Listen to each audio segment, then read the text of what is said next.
How are you, sir? Great. I just finished an interview about 10 seconds ago, so a little frazzled, but I'm here to breathe. You can tell me how to calm myself down with the power of breath. We're going to work with that. Well, I'm super excited to share an hour of your life. And for those folks who might have been under a rock for the past 6 months or so, we have this amazing book by Mr. Nestor that I suggest that everyone get into their subconscious memory very, very quickly as we move through this year of chaos. And even though there's a lot of chaos going on, there's still an infinite supply of love available to all of us, even during these times where we might seem like we might not be getting exactly what we would prefer to occur. So, before we begin, and we get into the nuts and bolts of what I'd love to share with the folks about your work, both personally and professionally, because this is a double-edged sword, this breathing thing. We include the internal, personal, emotional, and intellectual content, and then we take that out into all of our relationships. What would you say, James, if we did just a couple minutes of breathing to get down into the body? I would love that, and I need it now more than ever. So take me away. So let's just begin, everyone, by just, if we feel comfortable, just letting our eyes close for a moment. And notice as soon as you close your eyes, you have what is called a parasympathetic response moving through those dual branches of the autonomic system. And if you can just really plant your feet firmly down into the earth and your brain can sense your lower body mechanics and strength, you'll notice your spine becomes straight.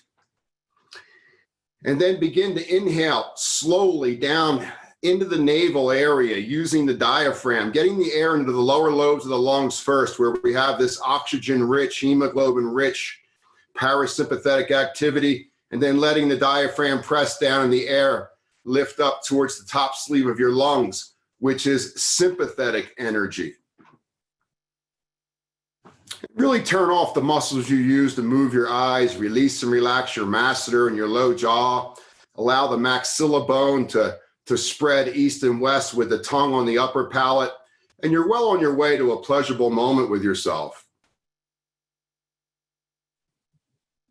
If you're familiar with the ocean sounding breath from the yoga tradition, you can increase the quality of the length, depth, and pace of the inhale and exhale, and prepare and humidify the air before it comes into the alveoli sacs of your lungs. Now you'll notice the breath is intelligent all on its own and knows exactly where to move through your brain. It knows exactly where to move through your body.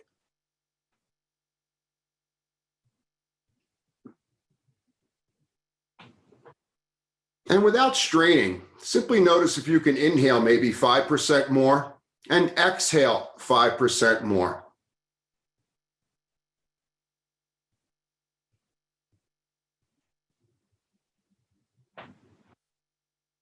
And the inhale on its own is predominantly sympathetic in its own, and the exhale on its own is parasympathetic. Notice you can exhale longer than your inhale when you're utilizing the nostrils. If this is comfortable for you, you might want to add a pause at the end of the inhale before you exhale, stabilizing the brain and your inspiratory muscles.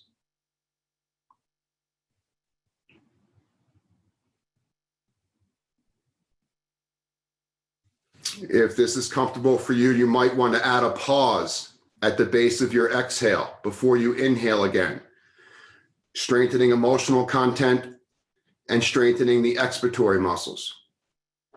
All of this designed to support cardiovascular, neurological, and gastrointestinal function.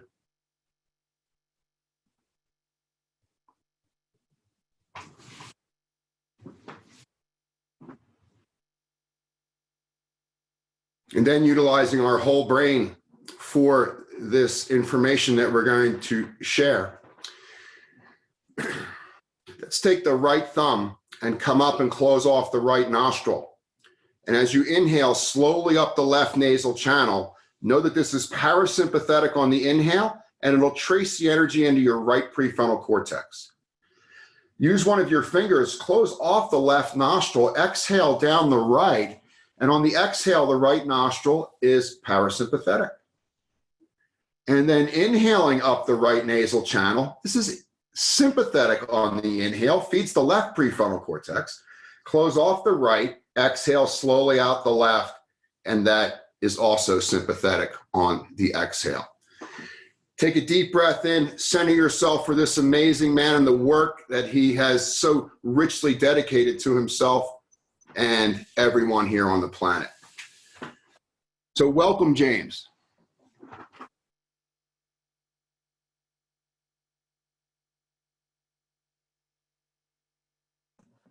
Okay, I was not able to unmute myself. I apologize for that. I am now able to unmute myself, and thank you very much for having me. It's great to be with you. And for those who don't know, James is a researcher, an author, a journalist for Outside, Scientific America, The Atlantic, and many, many more. He's covered science and extreme sports. The researcher in him had enlisted in a 21-day Stanford University experiment where he had his nasal cavities plugged, his mouth taped, and he basically used himself as a guinea pig to see what would happen in his mind and body.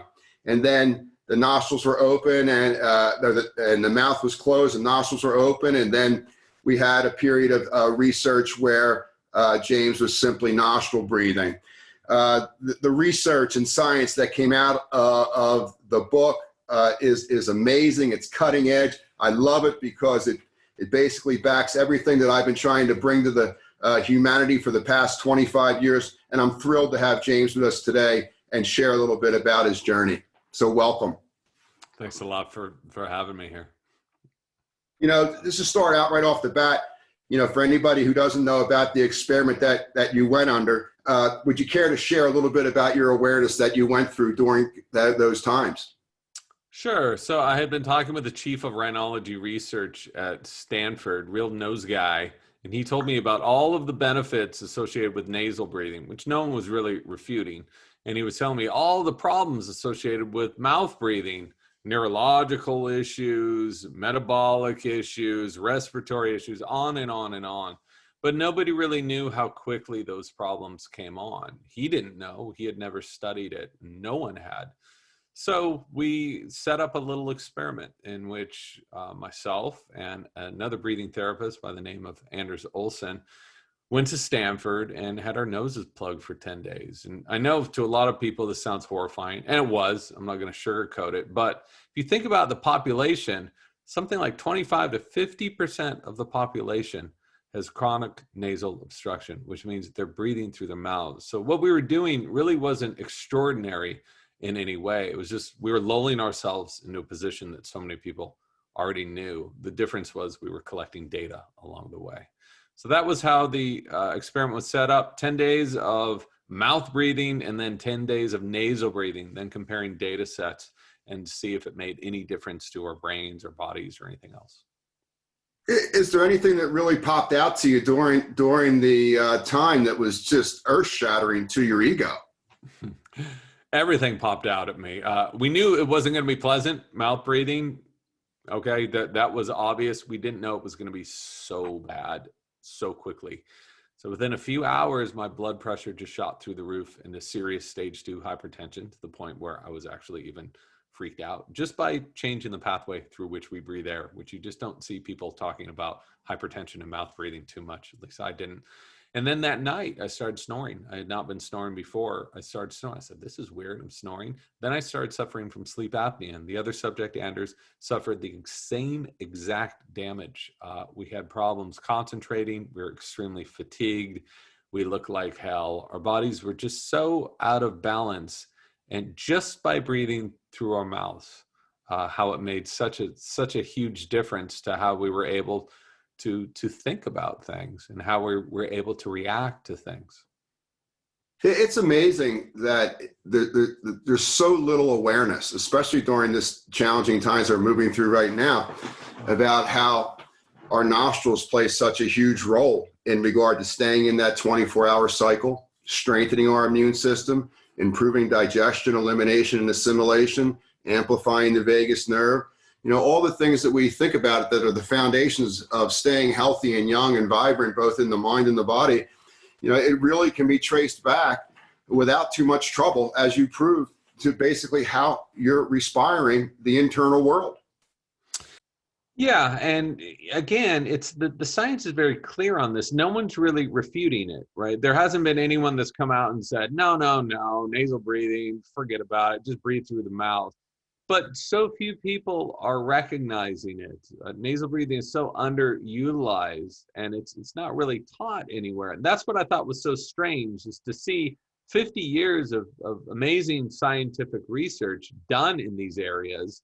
And then you look at ancient script, and they're all talking about nasal breathing. And yet you look around at any city. I live here in San Francisco, in the middle of the city, and people are mouth breathing all the time, all over the place. And I was guilty of this for decades when I was a kid and even in adulthood, because I didn't know the difference, but with knowledge comes power. And once you know the problem, you can help fix it.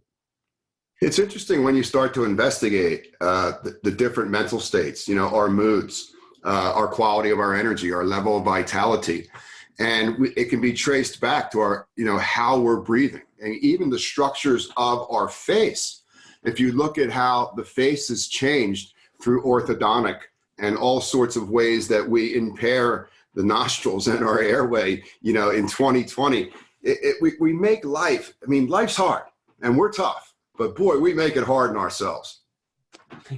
Yeah, and this was something that really shocked me, is to learn that our poor breathing habits aren't just psychological, they're not just environmental, they're anatomical. So our faces have profoundly changed in just the last few hundred years. They've changed so much that our teeth no longer fit properly in our mouths. So they grow in crooked. And the other problem with having a mouth that's too small for your face is it means you have a smaller airway, which makes it harder to breathe. And so this is something that's affected basically everyone on the planet right now. The shrinking of the mouth, the shrinking of the jaw, the flattening of the face. And it is having such a serious impact on our health, because if we can't breathe well, nothing will ever work well in your body. And that's very clear. Yeah, the great quote in your book is, no matter what you eat, how much you exercise, how skinny or young or strong you are, none of it matters if you're not breathing properly. And that, boy, is a profound hello. Yeah. Yeah. And again, this is my job as a journalist isn't to, to ruminate on certain things, to theorize stuff or hypothesize on stuff. It's to go out in the field and talk to the experts. And this is something I did for years at top institutions. So what you see in the book is this is filtered directly from the experts in the field who have spent decades on this stuff. My job was to cobble it together and try to make it into a cohesive story. But that line right there is absolutely true. And I could give you a zillion examples of triathletes or muscle men or the people that you would assume are the healthiest people on the planet. Those guys Right. on Venice Beach who are all oiled up, lifting weights. They can't breathe and they die in their 40s and 50s. Right. And this is the truth. So we've been looking a lot at, in our culture, a lot of food, which is fantastic. You need to eat right, okay? You need to exercise, but you also need to breathe right. And it's that last little bit that I thought people just weren't really paying attention to or acknowledging. Yeah, I think it's just a great awareness. And, try to draw analogies for folks when you think about, we're all born nasal breathers. As soon as our nostrils are clear when we come out of our mother, the first thing the DNA is designed to do is to establish respiration through the nostrils. And, a young child will only breathe through its mouth as if his sinuses are clogged for a couple of weeks. And when it's clear, he's going to go right back to nostril breathing. The fastest animal on the earth, the cheetah, it breathes through its nose its entire life, running 60 miles an hour. Every horse that's won the Kentucky Derby breathes through its nose its entire life. But somehow in our head, we get this hyperventilation going into our mouth, and we get all aroused and we get all excited, and it's wonderful, but it's unsustainable. Yeah, and I think it's just so widespread that many of us consider it normal. You can go on Right. YouTube and see videos of babies snoring, and everyone's saying, "Oh, isn't this cute?"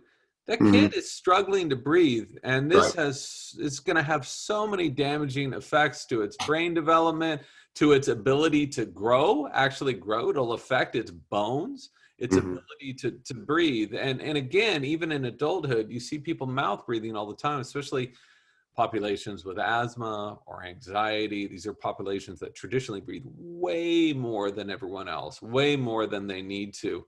But even beyond them, even if you don't have an underlying condition, people as a whole breathe too much. And to me, the data is very clear on that as well. It's interesting. I believe like this science and everything that you brought to the world, we're still in the first inning here, kind of educating humanity, both in, the medical realm about how important this is to be proactive, because the body itself is a self-healing machine. It's all the time taking care of itself and growing and learning. And the breath is a major tool to reduce inflammation, to cut down acidity, to improve alkalinity, to strengthen the vagus nerve and the beautiful diaphragm muscle. And you think about, how many times we get in our own way.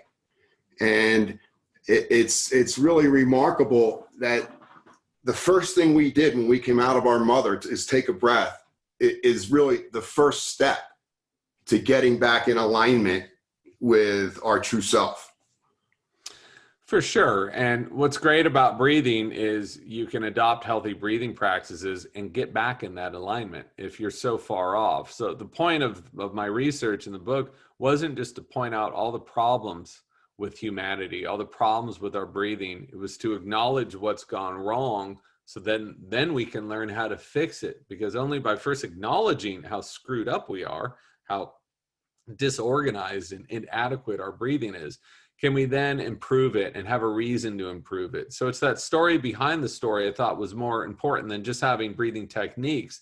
Breathing techniques are easy, but until you understand really what's happening in your body when you're breathing poorly or you're breathing well, why this is happening, where it all comes from, and how to improve it, I think that I couldn't find too many books that were doing this. So that's what I really tried to focus on, is that story underneath just the specific practices and techniques. Yeah, super interesting, because the breath on its own is a standalone exercise all on its own. There's cardiovascular strength, there's flexibility, there is strength training, and there's mindfulness training. And you're getting all four forms of how we take care of ourselves all in the same second, just by getting control of something as simple as this. For sure. And, if you think about it, like the actual steps to healthy breathing are very easy. And this is what I call the chapters in the books. If you don't want to buy the book, you can just read those chapter titles. Breathe through the nose. Okay. Exhale fully. Slow down your breathing. Breathe less. Breathe more. Sometimes. Only on occasion. That's all you really need to know. So someone can take that. I can tell someone right now, just become an obligate nasal breather. And when you can, breathe at a rate of about 5 to 6 seconds in, 5 to 6 seconds out. Those two steps alone can have such a transformational effect on your health. I've seen this with people, and yet it's so under-acknowledged and underappreciated. And again, my job was to not just give those directions, because that's really easy, but if people don't understand why this works or what's really happening in themselves, I don't think they're going to do it. And so that deeper story is what I hope is going to allow people to better acknowledge this and to carry on and to breathe this way.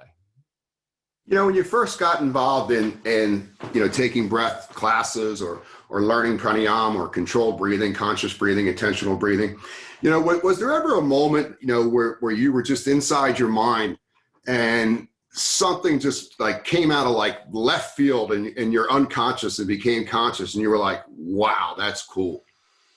I think the whole process of writing this book, I thought I had this book figured out. In nonfiction, you write a proposal, right? So this proposal, this delineates exactly what you're going to do. Here are the chapters, here are the people I'm going to talk to. You don't talk about the story, but it's your game plan.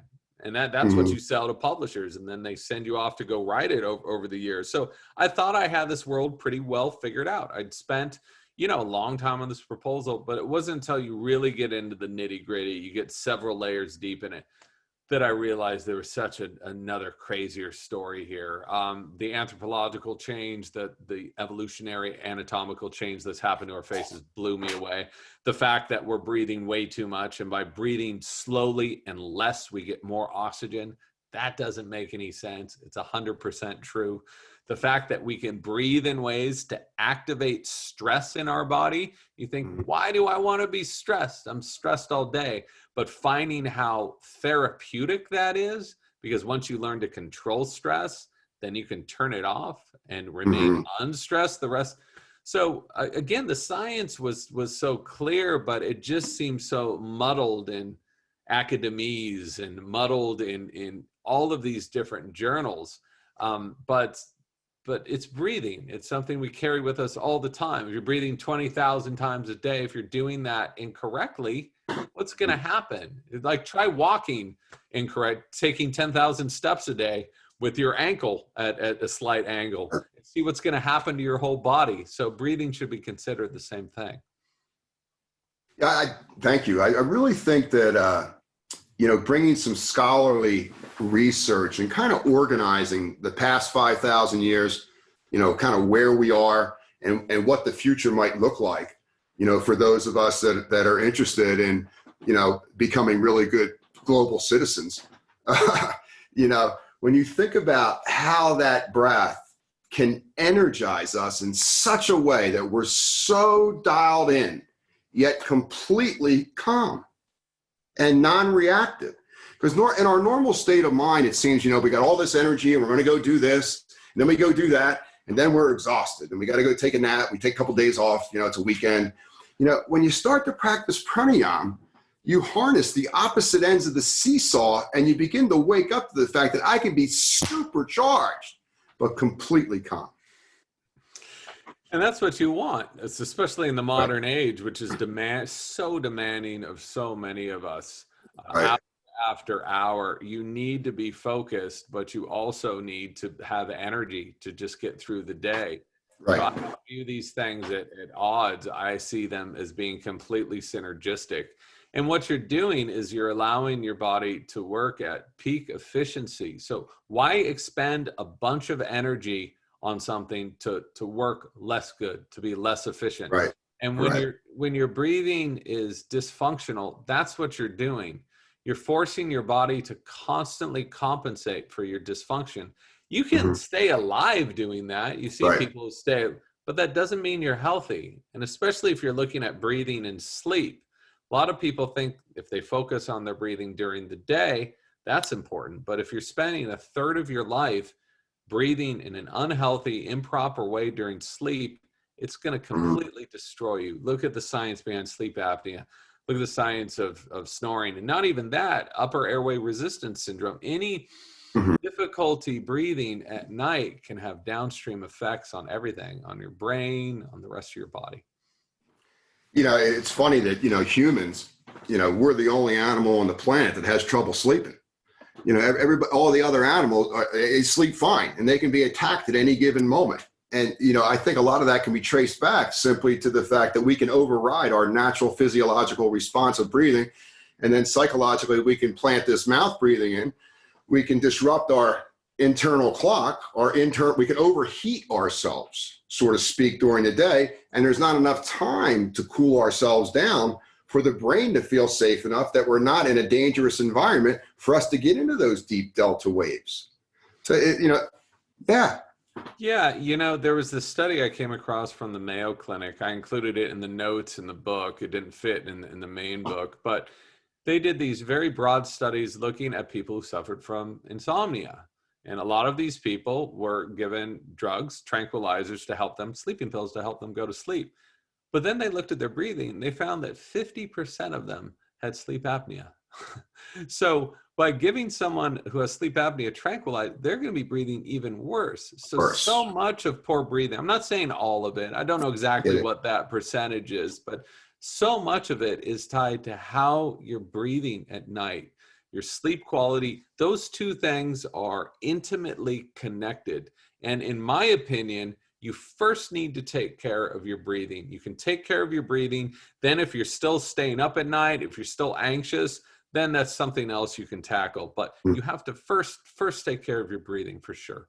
You know, it's interesting when we're trying to introduce a new behavior to the brain. You know, I've found that it is it's easier to introduce new behavior to the brain when we're not in that full-on beta mind. You know, when we're in our 9-to-5 doing mind. And I find that the first 5 minutes when I get up in the morning and the last 5 minutes before I close my eyes at night, these magical bookends, which none of us pay attention to really much anymore. But if we're looking to introduce new behaviors and new breathing patterns, using these bookends, while the brain is more in that theta brainwave pattern where it's more childlike and open, you don't have that normal gatekeeper saying, oh, we don't do this. You know, it's not a big hassle. So my experience has been the first 5 and the last 5. Does that resonate with you? That makes perfect sense. Different things work for different people. Like, you know, a lot of people, when they're changing their habits, really want to go fully into it. A lot of people have to go into it slowly. And what's great about breathing is there's so many different ways to do it. And if you want to be really aggressive and set timers, you can do that. But it starts with the first step. It starts by acknowledging your breathing. And that to me is probably the most important thing, to acknowledge how you're breathing throughout the day. If you're like me, you're going to notice your breathing is so erratic. When I sit down at my computer, there's 70 unanswered emails and everyone needs a response immediately. I put on a pulse oximeter and watched my breathing just go to hell. So that's not when you want to lose your ability to focus, okay? That's not when you want to start oxygen to the brain. That's when you need it the most. So I think noticing it when you're working out, noticing it when you're walking, when you're at your desk is really the first step. Then after that, you can start building different strategies to improve your breathing. Yeah, I think a lot of people aren't aware of all the different ways that we can inhale and exhale. I mean, you can't count that high. There is so many different fractions that you can play with: length, depth, pace, internal retention, external retention, and all of it hits your nervous system slightly differently, which produces communication. Yeah, it's what you're doing is you're overriding some of the nervous system that is otherwise unconscious. And a lot of people don't acknowledge this. They just expect that the brain is just sending orders all over to our organs or to our heart to function in different ways. But we can send orders back to our brains. So 80% of the communication is from our bodies, from our organs to our brain. Only 20% is coming from our brains to the rest of our bodies. So right now, if you were breathing slowly, you're sending your brain a message to calm down. This will change the brain chemistry, and this can influence the way you think about things. So if ever you're really anxious, you're really mad about something, the last thing you should be doing is continuing to breathe in this dysfunctional way. You should slow down, take control of your breathing, and that can help you better take control of your emotions, which is so important, especially now during this very stressful time. Yeah, you know, and that's a great analogy, James. I really appreciate that because, you know, when life starts to move a little too fast in front of your computer screen or whatever you're in, you can create homeostasis by counterbalancing that by slowing your breath down.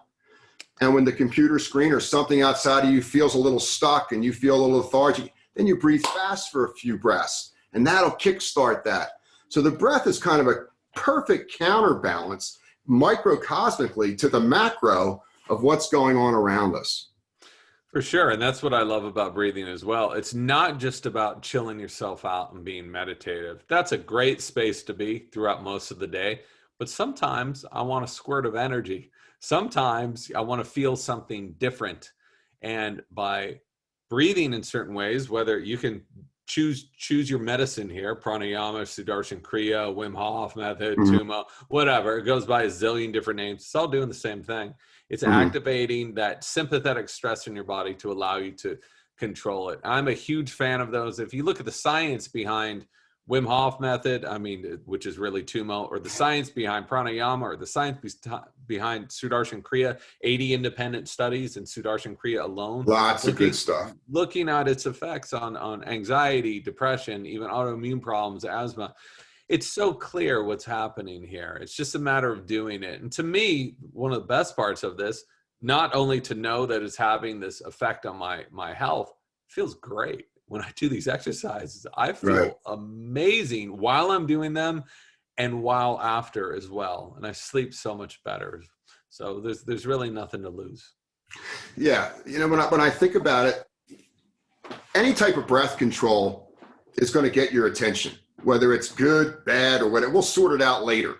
But the idea is to refine attention and be with yourself fully, with the opportunity, with whatever's there for you, with hopefully where you can control your heart rate.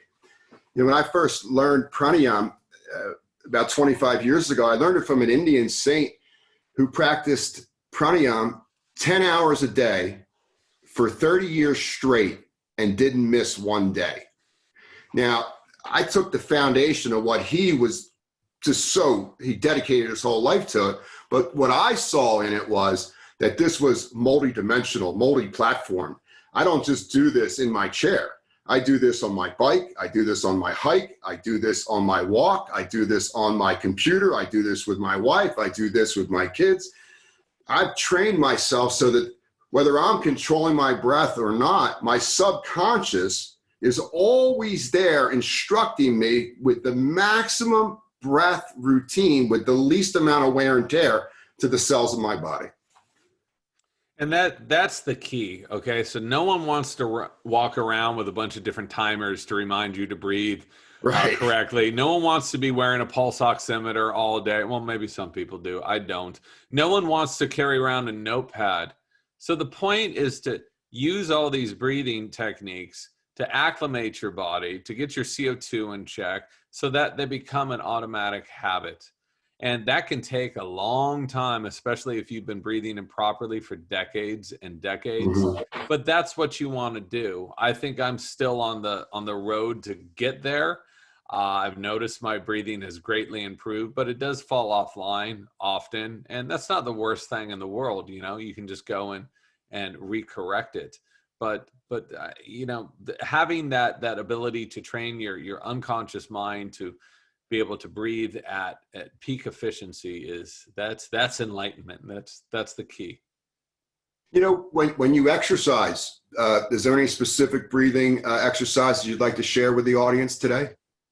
I breathe through my nose the whole time. And if at any time I'm noticing that I'm having trouble breathing through my nose, I slow down to consciously breathe through my nose always. And I learned this from Patrick McEwen. I learned it from Anders Olsen. I learned this from Brian McKenzie. These are all breathing therapists who work with top athletes. They say, never work out harder than you can breathe correctly. Exactly. The moment your breath starts falling apart, slow it down, build your base, and then build upon that base. So I've noticed even when I'm surfing, because I much prefer water sports than land sports, and I'm here in San Francisco, so that's my real salvation amidst all this craziness on the terrestrial plane. But even then, I've managed to become an obligate nasal breather. It's a little hard after you wipe out, but then you can just clear things out. It's kind of like a neti pot, I don't think it's a coincidence that you put the exact same amount of salt into a neti pot, into that water that exists in the ocean. So I think nasal breathing all the time is so important. Yeah, surfing is just like a HIIT class in the water. You're going to get your heart rate up going out. You're going to get your heart rate back down. Your heart rate variability score goes up. You look for the wave. You choose the wave. The wave doesn't choose you, and then you go. Yep. And that's what it is. But even when it gets extremely intense, And I've noticed I used to always breathe through my mouth when it's a big day out. I've noticed, like, once you adapt to nasal breathing, yeah, there's that nagging need to breathe, but you acknowledge that that is not from a lack of oxygen. That is from an increase of carbon dioxide. And once your CO2 tolerance gets a little higher, you can then breathe more slowly, more fluidly, and you're getting more oxygen, which is especially important if you're going to go be wiped out by some huge wave and be held under for a minute. You need as much oxygen as efficiently as you can get as possible. And I think nasal breathing, especially with a boost of nitric oxide, really has its advantages no matter what you're doing. Well, it's interesting that, when I exercise and I feel that urge to mouth breathe, what I'll do is there's a yogic breathing technique called Kapalabhati. And rather than do 20, 30 rounds, I'll do 2 or 3 rounds real fast, just, and it'll reset my autonomic system. The brain will get the carbon dioxide out. There's an O2 kick, and then I'm right back to nostril breath. So there's nothing wasted with mouth breathing. So even that, like your mouth breathing, you're overheating, but if you just get a little bit of that heating breath and you apply it for 2 or 3 rounds, it's a cooling mechanism. Unbelievable. Yeah. And I just want to be clear to people, because some people, actually a lot of people have written about this. They're like, I notice I'm mouth breathing when I laugh. I notice I'm mouth breathing when I'm talking. This is fine. We're talking about habitual mouth breathing versus habitual. Right now, I'm taking a lot of breaths through my mouth. I'm on, I'm on the phone doing these things for hours a day. And I'm trying to focus on my breathing, but I'm breathing a lot through my mouth. But when I'm not doing this is when you can compensate. If you're talking about 20,000, 25,000 breaths a day, so you take 500 through your mouth, who cares? It's completely fine. Again, we're talking about habits here and establishing healthy habits, whether or not you're exercising, whether or not you're sleeping, whether or not you're at a computer. It's interesting when you are breathing through your nose and you get that vertical downward movement of the diaphragm, and you think of a sport like surfing, where there's a lot of cross-patterning movement, and you think about how the diaphragm connects down into the psoas and how the psoas connects to our lower body mechanics, and everything in athletics comes from our lower body mechanics first. How our feet are connecting with the planet, and how the diaphragm on that inhale is just a major connector to, our body. And when you think about that, how could we ever surf in all the years we did mouth breathing and, we pulled it off? And, you think about what that diaphragm's doing in regard to calming, connecting the body, getting that cross-patterning effect through the solar plexus so that we're in balance as we cut on the wave. It's really fascinating. Yeah, and you can think of breathing isn't just a biochemical process. It's not just about allowing oxygen to get into your blood and to feed those hungry cells. It's biomechanical too. And this is something that I'm just getting a lot more clued into. I've talked to a couple doctors about this, but when you take that deep, slow, light breath in, you inhale, that diaphragm is sinking down. And when this big muscle, this big diaphragm sinks down, it gently massages all of those organs around there, which is what you need to really process lymph fluid. So having a diaphragmatic movement, about 40% plus, can really help purge all of these toxins and lymph fluid, which is fascinating to me that, healthy breathing extends far beyond molecules, right? It extends far beyond CO2 and oxygen. It extends to how your organs are functioning and how they're excreting waste. It's fascinating stuff. The diaphragm really does act like an organ with all the various responsibilities it connects us with, from the gut to the brain. You're speaking about this upper abdomen massage. We have these floating ribs, these ribs that aren't attached to the sternum. And as the diaphragm strengthens going down, it pulls those ribs down on the right side of your belly onto your liver and gallbladder, which plays a huge role in your level of energy. And it also comes down onto your stomach and spleen on the left side of your belly, which plays a huge role in digestion, the quality of your blood. And most folks aren't aware of that. Yeah, and it's a huge pump for your blood as well. Right. Some doctors have gone so far as to say that's your major pump, is your Right. diaphragm. Like the heart is secondary. I don't know if I would say that. I'm just quoting from them, but it facilitates a tremendous amount of blood flow. And why would you want to overburden the heart so much by not engaging this other huge pump in our bodies?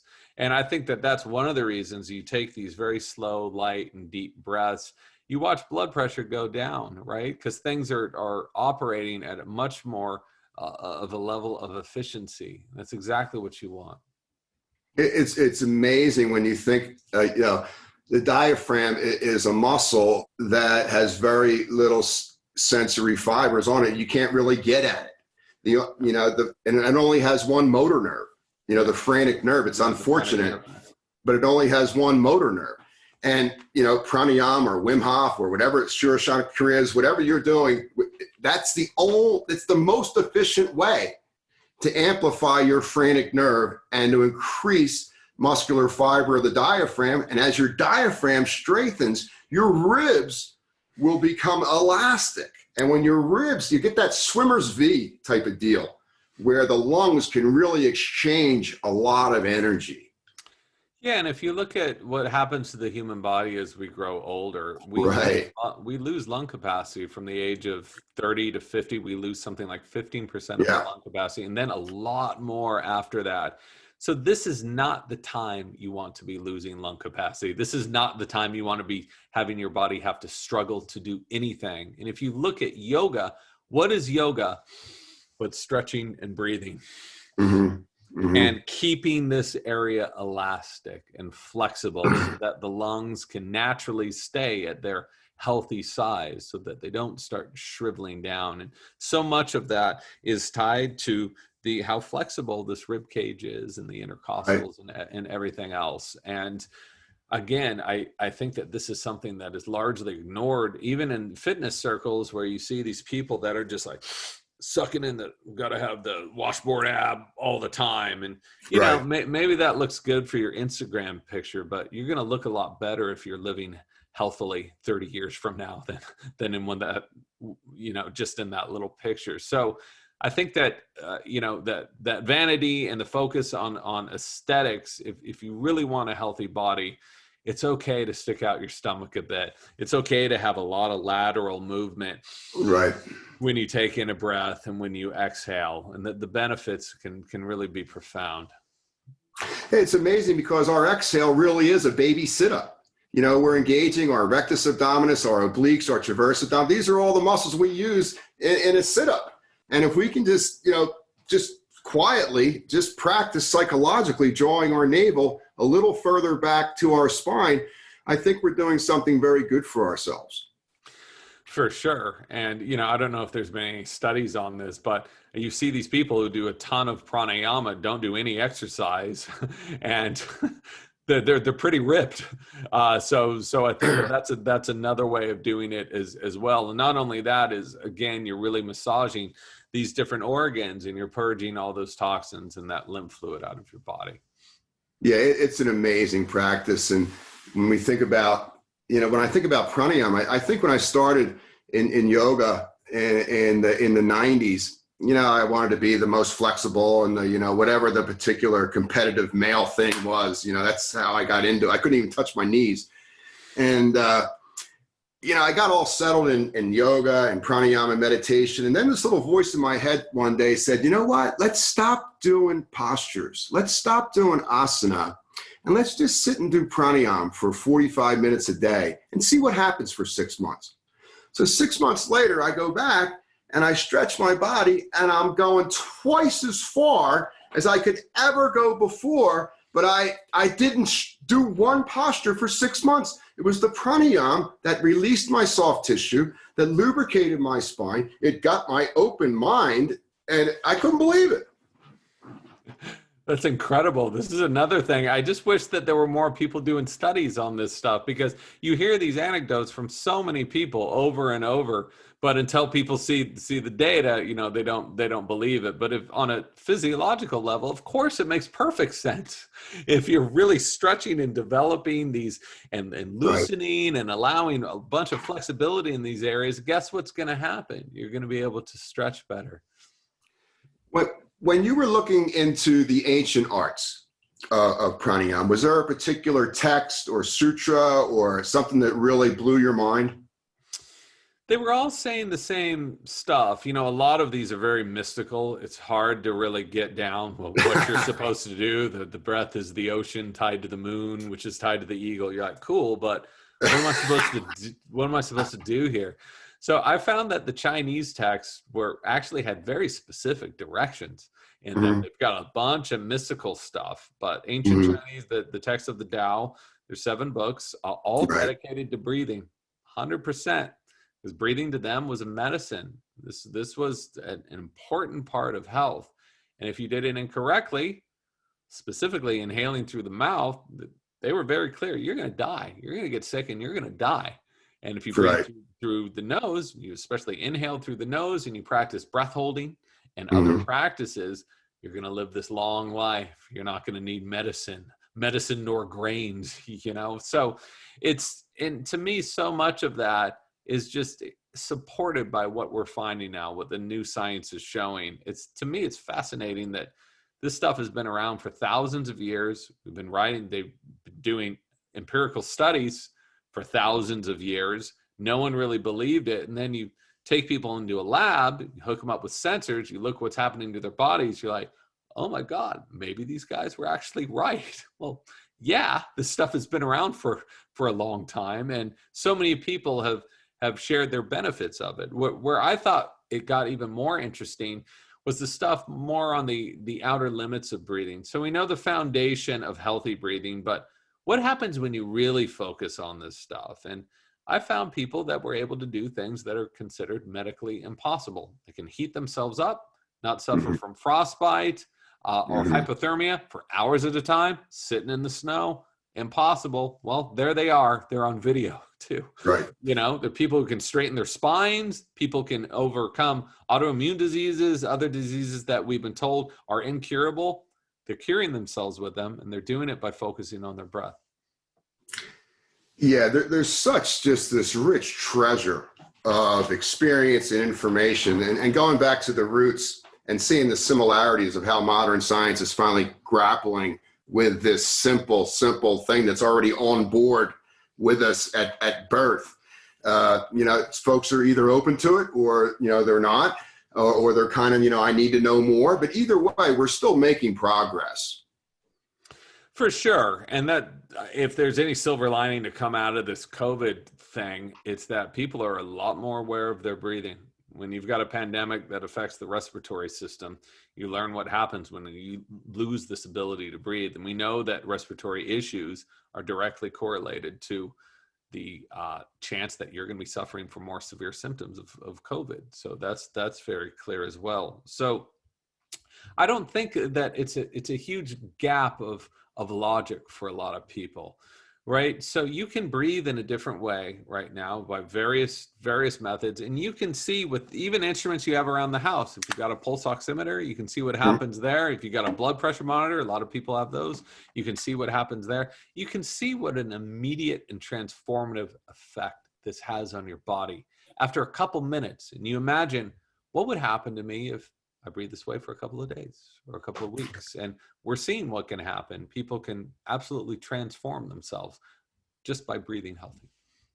I totally agree. And, if we could just feel a little bit better about ourselves, maybe we wouldn't be at each other's throat as much about things where we might be separate right now.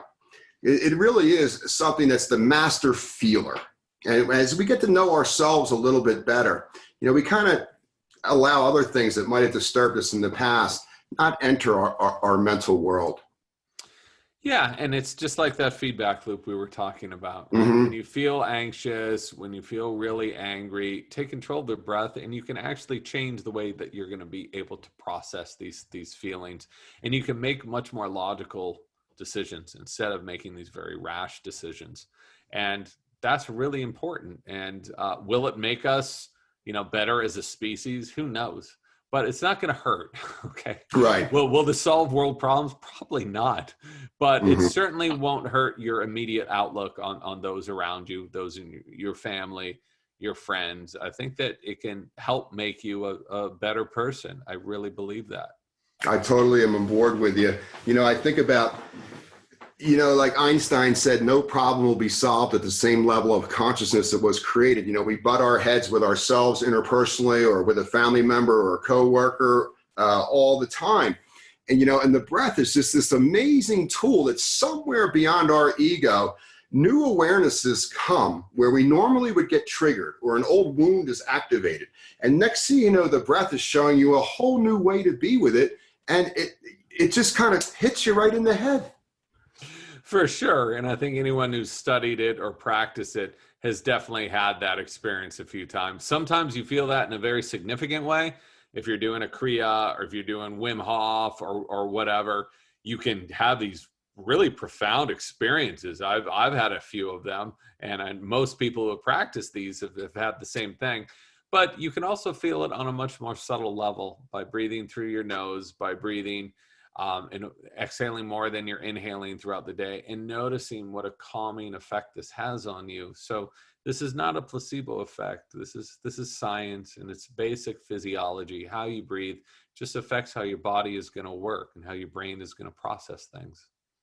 Yeah, this is as real as it gets. I just really love what you said about lengthening that exhale. There's so many good things that occur to us inside from a physiological, psychological standpoint, but also outside in our external environment. If we can just train our brain to stay with the issue to the completion of the exhale, it has such a profound effect on our self-confidence, our self-esteem. We hung in there with the moment, and then boom, there's another fresh breath coming in, and you're ready to take on whatever that is. This is something that I try to be very conscious of when I'm not on the phone, when I'm not on interviews, but I've been trying to do this on interviews. It doesn't work because then you end a phrase and then you're silent for a second and the host is like, oh my God, okay, he's done with that phrase, and they come in. So in context of that, you can do this around 99% of the time, but it will really confuse people if you're in a conversation and you're taking those pregnant pauses. I think that's a great awareness for folks to understand that, talking is mouth breathing. And we really need to streamline our message before we speak so that we're not talking any longer than we need to. Number one, for our own health, but also know that who we're talking to has an attention span of probably about 5 to 10 seconds per minute where they can really download the information, be congruent with you, and then make a choice and move into that paradigm. So when we think about, really being grounded, I was out for a hike the other day in the Rocky Mountains, and I'm at about 8,000 feet, and I'm nostril breathing, ocean sounding breath, little retentions, whatever I needed to keep my heart rate down, staying grounded. And then all of a sudden I hollered up to my wife a couple sentences, and just in a couple sentences, I was out of breath, hyperventilating, and like a light went on, and I couldn't believe it. Just that little bit of mouth breathing. Yeah, when you're disrupting your pattern, that can definitely happen. And to be clear, if you've got two people who are cognizant of their breathing, and you're supposed to take in a breath through your nose, and as you're talking, you're exhaling. But again, it's at that very end, taking a breath through your nose. It just doesn't work in all situations. But if you're with someone else who's doing it, maybe that can work. I know a few people who do this, and I'll be honest, conversing with them is a little difficult because I'm like, are you done with whatever you were saying? Is it my turn to talk? And then they'll continue. So I think everything in balance is really the healthiest thing. Totally agree with you. And I think one of the things folks I want to bring to their awareness is that our breathing creates boundaries. The inhale and exhale, the length of that allows psychological, emotional, physiological boundaries to occur in regard to how we're going to interact with the moment. And when it's these little short little breaths, the boundaries are very short. We're thin-skinned, we're exhausted, we're all over the place. We've got a lot of great ideas, but we can't get anything done, can't manifest it. And when we can see that the breath, and you watch how your mind works with the breath, watch how your brain works with this breath. And these boundaries are non-negotiable. They're there to hold us true north in our authenticity. Yeah, that's a beautiful way of looking at it, and just knowing that we have these boundaries set up, but that doesn't mean we can't expand them and Yeah, expand our potential. And especially if you look at the people really on the outside of this, look at free divers, they're doing what's considered scientifically impossible. What Wim right. Hof's doing is considered scientifically, what's considered scientifically, who dictated what's possible and what's not possible. And it's a wonderful thing to explore your body and to use it as the tool, to take us into this journey to get healthier and just to see where it can lead us. I think that we've sold ourselves short for the past few decades, and all these things that are considered impossible today, people were doing thousands of years ago. So I think that we need to recognize that there's a lot more we can do. There's a lot more that we're capable of. It's funny when you think about the ancients and their breathing and how strong their immune system was. They didn't have, yeah. Yeah, it must have been. And we know that breathing directly impacts your immune function. I mean, there is a direct link between these things. Inflammation, if you're constantly mouth breathing, stressed out, you're going to be inflamed. So, Right. so this is just simple biology. When you think about it, as soon as you improve respiration function, you're going to improve digestive function, your ability to eliminate what's in your gut. And in that, knowing that your immune system is a function of 75 to 80% of what goes on in your belly, you think just breath, gut, cardiovascular, neurological, it's really the master connector. For sure. It's the thing that really ties everything together. And again, we can't control our liver function or our stomachs or our kidneys or our hearts. Well, some yogis can consciously control their heart without breathing. But when we take control of our breathing, we can influence all of these functions, and we can really balance them to a state where they'll be able to work most efficiently. And the benefits of that are innumerable. Well, what's next for Mr. James Nestor here on planet Earth? A lot of sleeping is next. Some cough drops are next. I actually have another, against my will, I have another book idea that's been brewing for a long time, that the pieces of the puzzle are just starting to come into place now. But I can't even think about that while I'm still on this book tour thing and trying to get the word out about breathing. It's a tool everyone can use. It's free. It's available to everybody anytime. Well, I'm sure you don't have any idea the amount of folks that you've reached, and it's profound work and so richly needed in this time of uncertainty, let's say. Oh, well, thank you very much. The credit goes to these researchers. I am a journalist. I went into this field. I put together their stories, but these are people who have been slaving away for decades and decades in these institutions, and not a lot of people have been listening to them, even though the science was very clear. So it's such a privilege to be able to tell their stories and to get their research out into the world and find that people are having such a huge benefit from it. I mean, that to me is just the best thing, getting these letters of people who just after a couple of weeks of shifting their breathing are showing huge gains, improvements in their health. And I think we need that more now, more than ever, really. It's just magnificent to have this information out there to householders and lay people who normally wouldn't have access to this type of research and information. And, all I can say is that the more that you do this, the less you'll need to do physically, mentally, emotionally, and spiritually to achieve your goals. It is almost counterintuitive in regard to how powerful this is. And if you're used to running 5 miles a day, if you can do controlled pranayama, you're only going to need to run 3. Now, that might not be a big deal at 30, but when you're 60, your knees are going to love you. So pranayama is the master of efficiency. This is actually a study that I'm proposing with a group right now, is to take 2 groups of people and to have one group exercise for X amount of time and have the other group just breathe in different ways through pranayama and look what happens to their bodies. Look at what improvements, if anything, between them. So we know exercise is very helpful to us to build muscle mass, build bone mass. All of that's great, but how much of it is just breathing in this different way? And what can that bring to us? And especially for populations who can't go out and jog for 2 or 3 miles a day. Can they breathe in a certain way and still have these benefits? We know that's true. We just don't know how much so. And so hopefully in the next year, if they're able to get this study up and on its way. I'll come back on and report what happened. It'll be great. I led a study with athletes with Harvard Medical School about 20 years ago. And the results were that physiologically, they dropped the 2K ERG score 22 seconds in 6 weeks, going from mouth breathing to nasal breathing. But the amazing score was that these high school boys became gentlemen at home. They took the trash out. They got along with their mom and dad. They loved their sister again. They mowed the lawn. This blew the researchers away. Yeah, and those kind of studies, it's so fascinating because they've been there, right? No one's disclaimed them.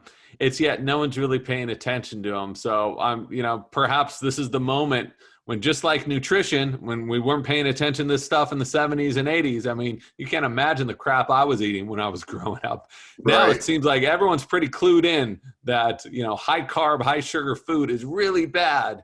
I believe and I hope that this next wave is going to include breathing in this equation, because as you've discovered, as I discovered, as so many researchers have discovered, it's not a subtle thing that happens to your body when you really take control of it. It is profound. And this is one of the keys to your personal growth out there, ladies and gentlemen. I suggest this is something that we all need to wrap our consciousness around. Mr. Nestor's done an amazing job with this, and it'll change your life for the better. And James, I want to thank you from the bottom of my heart for your time today. I know you're extremely busy. Thank you for spending time with us today, and I wish you nothing but the best, my friend. Oh, thank you very much for having me, and thanks everyone for listening in. I've been seeing some questions come up here. We'll get to them next time, I promise. Take care, everybody. Okay, bye-bye. Bye-bye.